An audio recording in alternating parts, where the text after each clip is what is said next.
Bonjour tout le monde et bienvenue chez LuxGears. Alors aujourd'hui, regardez ce que je vous fais tester. Non pas une, non pas deux, mais trois voitures. Et pourquoi? Parce que la GR86, c'est la petite dernière qui défraie la chronique. Et je voulais la comparer à ma GR Yaris que j'ai acquis il n'y a pas très longtemps. Et puis comme j'ai aussi cette ancienne 911, je me suis dit tiens, cette voiture me met un petit peu en porte-à-faux par rapport aux deux autres. Qu'est-ce que ça peut bien valoir sur le terrain? Donc je vous invite à partir sur un test grandeur nature. C'est parti!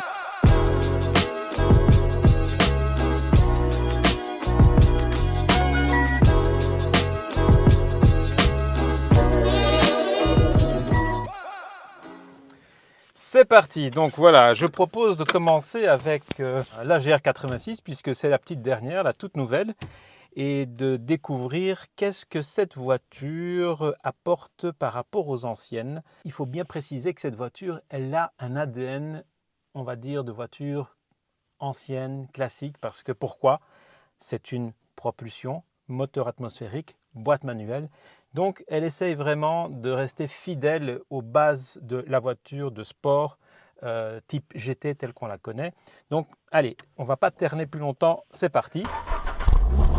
Alors comme vous voyez, j'ai mis une petite caméra à l'échappement pour qu'on entende la sonorité du moteur parce que malheureusement aujourd'hui, coupé. Je vais couper et la radio et la ventilation, sinon on ne va pas s'entendre.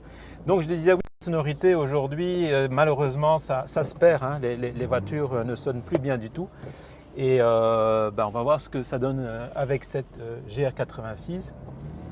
Alors, excusez pour l'état de propreté parce que je viens de rouler avec, j'ai fait 300 km hier pour la tester. Je l'ai fait essayer à des amis pour avoir leur avis parce que cette voiture, vraiment, elle m'intrigue. Alors, première chose déjà, moi qui me plaît dans cette voiture, c'est la position de conduite. Je trouve qu'on est vraiment bien assis. J'adore ces sièges. Je suis vraiment super bien calé dedans. Et le volant, le petit volant sympa qui tombe vraiment parfaitement au bon endroit, presque vertical, bonne distance par rapport à la poignée, le dossier. Bon, pour moi déjà, c'est un super bon point. C'est interface conducteur, machine, vraiment idéal. Alors, l'autre chose, c'est que aussi dès les premiers mètres, on sent que cette voiture, elle est vraiment dynamique. Alors déjà, la réponse moteur, je suis vraiment étonné à quel point la pédale d'accélérateur est réactive, voire même un peu trop au début parce qu'on doit vraiment doser. Mais ce qui est aussi impressionnant, c'est la légèreté de la voiture, le dynamisme qu'elle a, cette agilité. Pourquoi? Oui, parce qu'elle est légère, elle fait 1300 kg et ça se sent directement.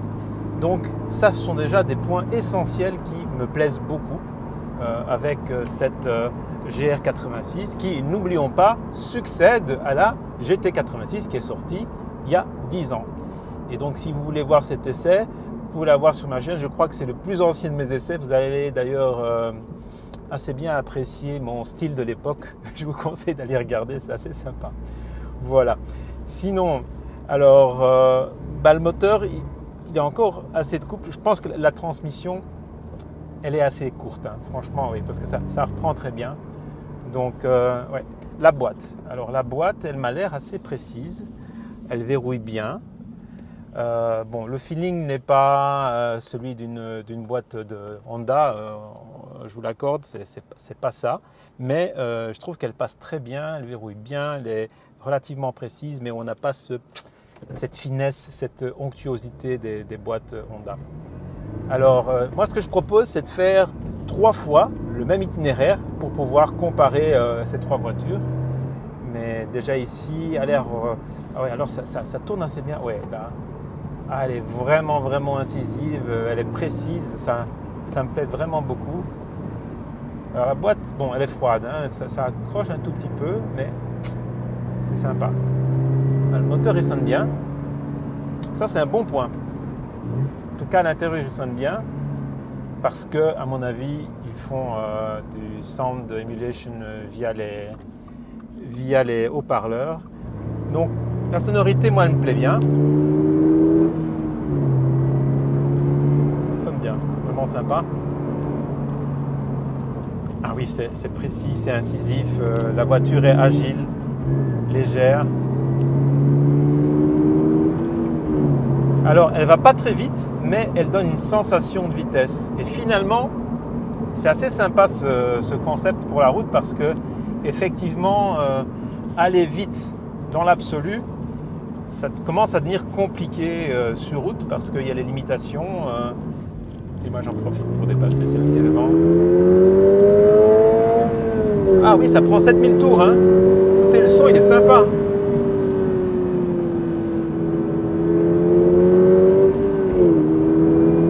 Ah ouais. Les freins sont bons. La tenue de cap, elle est vraiment bonne. J'aime beaucoup la directionnalité du train avant. Alors en suspension, elle est un peu sèche. Mais dès qu'on va vite, on comprend pourquoi. Parce qu'elle est vraiment bien suspendue pour conduite active. Donc c'est vrai que ça peut un peu se ressentir sur le confort sur une route bosselée qu'on prend à basse vitesse. Mais ici, donc, vous voyez la route est légèrement bosselée. Mais elle avale bien les irrégularités. Franchement sympa. Alors là, ça me plaît bien. Ouais. La boîte passe très bien. Le pédalier n'est pas idéal pour le talon de pointe. Mais j'ai déjà vu pire. Donc, ah oui, mais elle pivote bien. Ouais. Bon talon de pointe effectué là. Ok. Allez, on va repartir.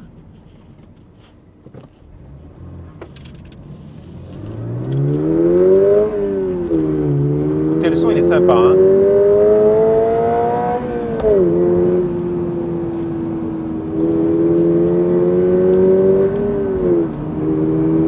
Ah oui. J'aime beaucoup le siège parce que j'ai vraiment l'impression de faire corps avec cette voiture parce que le dessin du dossier du siège, il épouse parfaitement mon dos.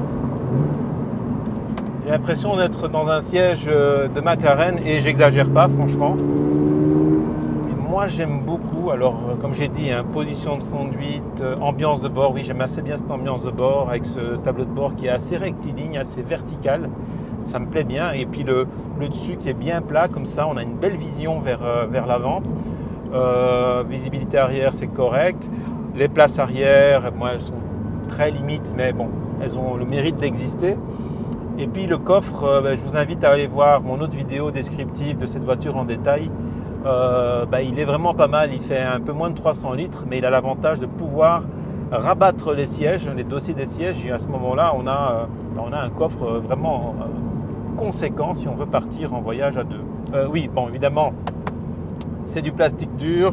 La qualité des matériaux, elle est coup-ci, coup-ça. L'assemblage est correct. Là, bon, c'est du Toyota, hein, c'est du solide. Mais on n'a pas de matériaux nobles. Tout ce qu'on a, évidemment, c'est de l'Alcantara sur le dessus des portes. Sinon, les sièges, eux, ils sont en Alcantara et cuir. Parce qu'ici, on a affaire à la version sport. Donc, il y a les roues de 18 pouces.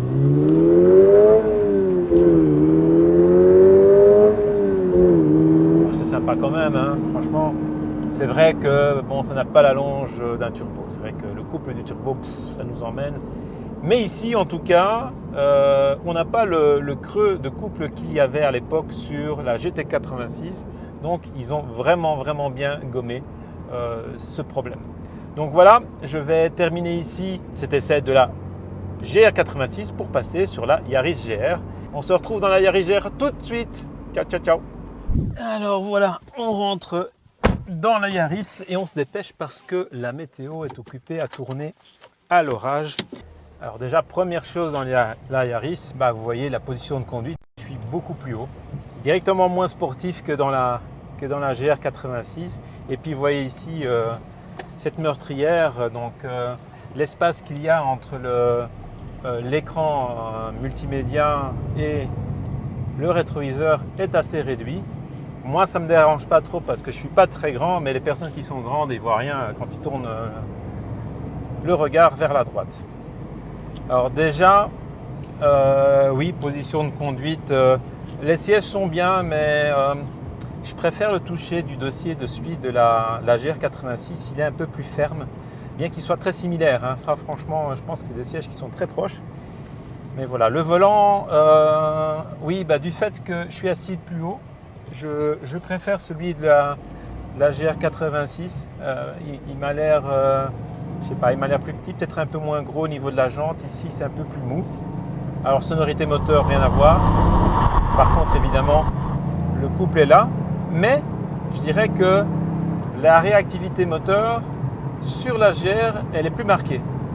Alors, c'est assez bizarre parce que, bon, ici, on a un turbo avec 360 newtons. Dans la GR 86, on a 250 newtons à 3700 tours.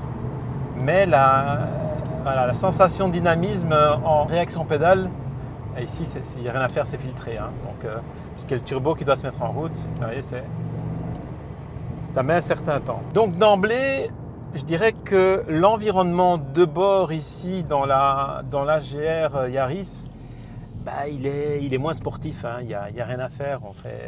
Je ne veux pas être méchant, c'est ma voiture, donc je peux la critiquer, n'est-ce pas? Ça fait un peu monospace quand même, hein, parce que ce tableau de bord haut, je sais pas, le fait d'être haut comme ça sur le siège, de voir loin, machin. Voilà, je préfère l'ambiance de bord de la GR86, là, ça c'est dit. Maintenant, on va voir ce que ça donne à la conduite. Alors la boîte, le feeling de la boîte, il est assez similaire, assez mécanique, assez bien guidé, bien précis. Alors oui, quelque chose qui est vraiment flagrant sur la Yaris, c'est qu'on sent et qu'on entend beaucoup de mécanique. C'est le système 4x4, d'autant qu'ici on a la version performance avec les Torsen. Et on sent et on entend les engrenages ils ont de la friction. C'est pas aussi fluide que la GR86. Mais par contre, ouais, il y a de la longe directement. Vous entendez toucher de pédale de frein, il est bien aussi. Et alors, cette voiture-ci, elle est plus sur des rails, quoi. On la sent un peu plus pataude. Alors, ne vous offusquez pas si je dis qu'elle est pataude. Non, elle est un peu plus pataude que la GR86. Pourquoi? Parce qu'elle est sur des trains roulants plus larges. Je pense que il faudrait que je vérifie, mais je pense que les voies ici sont plus larges. Et elle est sur des pneus plus larges aussi. Ce qui fait que elle est moins apte à changer de cap que la GR86. Alors ici aussi, il y a une émulation sonore du moteur dans les haut-parleurs. On aime ou pas, bon, ça a le mérite d'être là parce que sinon on n'entend pas grand-chose. Ça donne quoi? En fait, elle est plus sur des rails. On la sent qui bouge moins, qui avale mieux les bosses. Elle est plus souple en suspension. Elle est précise. Mais la GR86, on sent qu'elle est vraiment réglée, plus incisive, plus sensible sur les irrégularités de la route, sur les compressions et les détentes. La voiture sautille plus. Ici, ça filtre mieux. Donc c'est probablement le caractère un peu plus rallye qui a été voulu par Toyota, tandis que la GR86, à mon sens, elle a un caractère un peu plus circuit, un peu plus précision de pilotage, alors qu'ici, on est plus orienté, à mon avis, efficacité, avec déjà le système 4 roues motrices et donc des trains roulants qui absorbent les irrégularités de la route beaucoup mieux que la GR86. Ah oui, voilà. Dès qu'on atteint les plus hauts régimes, ici, ça envoie beaucoup plus fort. Ouais.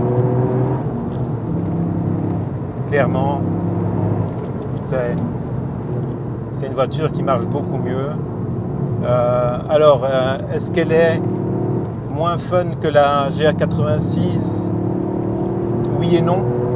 Parce qu'en fait, elle est fun dans sa capacité à aller vite. Et elle est peut-être moins fun dans la mesure où elle est moins précise, elle se place moins finement, mais c'est efficace, quoi. C'est comme certains journalistes l'ont dit, c'est une mini GTR. Je dirais que c'est pas tout à fait faux.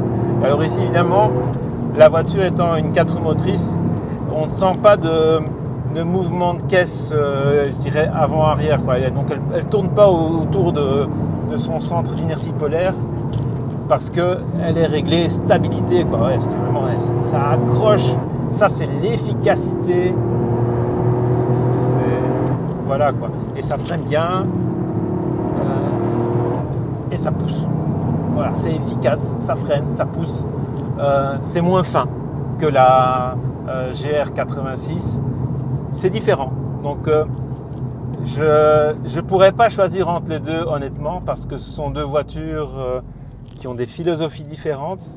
Vous savez quoi? Ben limite, il faudrait prendre les deux. Ouais, les deux. Du coup, c'est une super transition. Pourquoi? Parce que pour moi, la seule solution pour que je puisse avoir les deux, est-ce que j'oserais vendre ma 911 pour prendre une GR86? C'est un peu débile ce que je vous raconte là. Hein. Voyons ce que ça donne, ma petite 911. Ok? Allez, on est parti sur la troisième. À tout de suite. Nous voici à bord de la 911.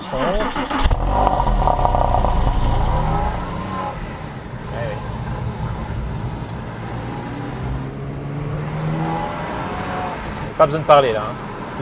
Alors déjà ici, tout est beaucoup plus analogique, à commencer par la direction qui est non plus électrique mais hydraulique. Et puis D3, c'est la direction la plus légère. Ben, vous savez pourquoi, hein. Architecture moteur arrière fait que cette direction, ce train avant a beaucoup moins de poids que le train arrière, d'où cette sensation. Position de conduite. Position de conduite, elle est... Alors c'est marrant parce qu'elle est plutôt proche de la GR86. Et ça me fait penser que lorsque j'avais testé pour la première fois la GT86 il y a 10 ans, je m'étais fait la réflexion que j'avais l'impression d'être au volant d'une Porsche au niveau de la position de conduite. Et c'est vrai qu'on retrouve ça. Donc le fait d'être assis assez allongé, le volant assez vertical, le tableau de bord aussi vertical et assez plat, assez horizontal, ce sont des éléments qui rapprochent la GR86 de la 911. Donc un petit peu la fibre, on va dire la fibre sportive, elle est là. Après évidemment ici on a le son. On a le son qui change tout. Alors la boîte verrouille bien, mais elle manque de consistance. Là, on sent vraiment qu'on est par une commande par câble. Et c'est un peu, je trouve, c'est un peu dommage pour une Porsche. Alors la direction, elle a son mode d'emploi spécial qui est de rentrer dans les virages sur les freins pour pouvoir avoir du grip, pouvoir tourner et pas sous-virer. Alors pour information, ma voiture, elle est de 2007. Elle est encore relativement jeune kilométriquement parlant parce qu'elle n'a que 45 000 km. Alors oui, ça pousse. Ça pousse vraiment bien. Beaucoup mieux que la GR86. Par contre, ça passe pas forcément plus vite en virage parce que elle est plus ancienne au niveau conception de direction. On sent qu'il y a plus de poids à l'arrière. Hein, et l'avant est assez léger. Et donc on a ce train avant qui flotte un peu, qui est typique de la 911 ancienne génération. Sur les nouvelles, c'est fini. Alors les freins, oui, évidemment, une pédale bien dure, qui freine bien. Et cette direction, elle est vraiment très communicatrice. On sent vraiment ce qui se passe sur la route. Hein. Je sens presque le granulé de la route. C'est vraiment top. Des choses qui ont disparu avec les directions électriques. Et là, on sent le lien mécanique avec la route, c'est assez sympa. Alors, c'est une voiture qui est moins précise hein, que la GR86. Oui, j'ose le dire, elle est moins précise que la GR86 parce que, eh bien, elle a le poids sur le train arrière qui lui donne cette assiette un peu déséquilibrée. Ce train avant qui est léger et qui cherche un petit peu, qui sautille, vous voyez bien, elle ondule plus sur la route. Mais elle a un charme fou cette voiture. Mais c'est une voiture plus à conduire. Hein. Il faut connaître ses défauts pour pouvoir les compenser et jouer avec. Mais ça donne énormément de plaisir. Il va falloir conclure, hein, parce que bon, il y a le temps qui passe et je suis occupé à faire une vidéo de près d'une demi-heure. Ça m'avait l'air un peu fou de vouloir comparer une 911 à une GR86 et une Yaris. Mais finalement, c'est pas si fou que ça. Je vous explique. Alors, au niveau des interfaces conducteurs, on a une similitude vraiment frappante entre 911 et GR86 au niveau déjà position de conduite, au niveau implication du conducteur. Pour la conduite, c'est-à-dire le pilotage. Donc, comme j'ai dit, position de conduite similaire. Et on a cette fibre sportive qui fait qu'on a l'impression vraiment d'être dans une voiture de sport dans les deux cas. La GR86 donne cette sensation de dynamisme et de légèreté de par ses réglages moteurs qui sont assez agressifs en toucher de pédale d'accélérateur et de par sa légèreté. Le fait qu'elle soit aussi agile et aussi incisive vient aussi du fait qu'elle a une répartition des masses presque de 50-50, ce qui n'est pas le cas ici. Et ici, ce déséquilibre, parce que je crois qu'on a plus de 60 derrière et moins de 40 devant, fait que la voiture elle se comporte différemment, elle doit être suspendue différemment à l'avant et à l'arrière avec des poids complètement différents. D'ailleurs, la différence de taille des pneus le reflète parfaitement. Mais ça lui fait son charme. Et elle a nettement plus de pêche, on a 355 chevaux ici. De l'autre côté, on a la Yaris GR qui brouille un peu les cartes parce que c'est une petite puce 4 motrices avec un moteur qui envoie. Elle est aussi très légère, elle ne donne pas l'impression de l'être au niveau de la sensation châssis, mais elle l'est de par son comportement routier, c'est-à-dire qu'elle peut vraiment virevolter dans les courbes. Et puis elle a des performances vraiment top.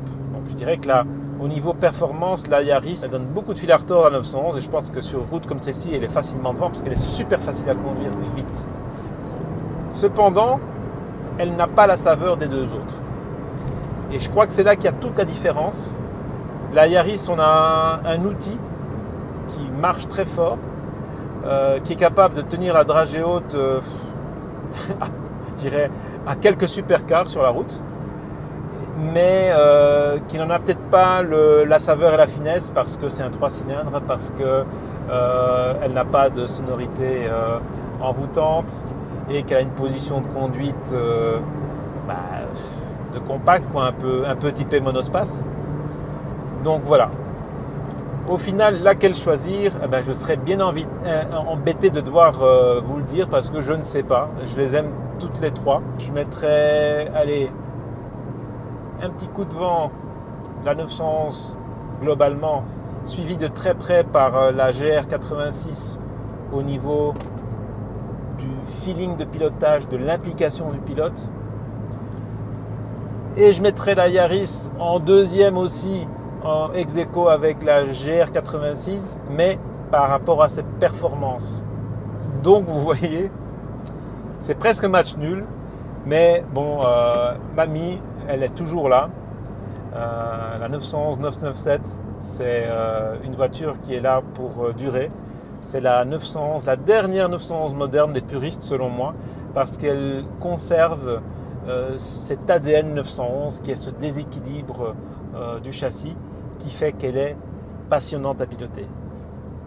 Les nouvelles sont plus efficaces, elles sont plus rapides, mais elles ont perdu ce petit supplément d'âme que la 997 a encore.